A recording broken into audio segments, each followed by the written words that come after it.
Фатија дивоградбата. Веројатно ова е насловот на новото реалити шоу што ни го приреди скопската градоначалничка Арсовска. Откако го мина речиси цел мандат забарикадирана во својот кабинет, криејќи се од новинари, не почна ниту еден нов проект по кој би останала запаметена и не мрдна со прст да ги среди натрупаните проблеми во главниот град, ете во средата доби наплив да ја средува општина Чаир. Во улога на лут и нервозен инспектор, заедно со екипи на градот, четаше на повеќе локации низ Чаир во лов на дивоградби и други неправилности.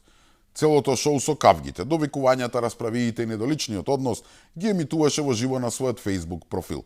Главен на удар и беше градоначалникот на општина Чаир, Ганиу, кого го повика замислете со зборовите: ако си маж, дојди, не се кри дечко, кажи како дозволуваш диво да се гради низ општината. Искрено, не знам што сонувала тоа утро Арсовска и што и се свртело низ глава за да прави вакво нешто. За некои месеци истекува 4-годишниот мандат како градоначалничка, а цели 4 години не направи ништо, буквално ништо. Еве, ако грешам, слободно пишете ми и кажете ми кој проект од клучно значење за градот го има незавршено, барем започнато. Дали еден единствен булевар има почнато да го прави, еден надвозник, еден мост, една нова улица. Да не правам муабет за некој поголем зафат како што се некоја голема раскрсница или обект, било што. Единствено нешто, пошто ќе остане запаметена како градоначалник е рекордер во поставување и разрешување директори. Но тоа е. Среќа што за некој месец ќе си оди, па конечно ќе можеме во Скопје да избереме некој паселен човек.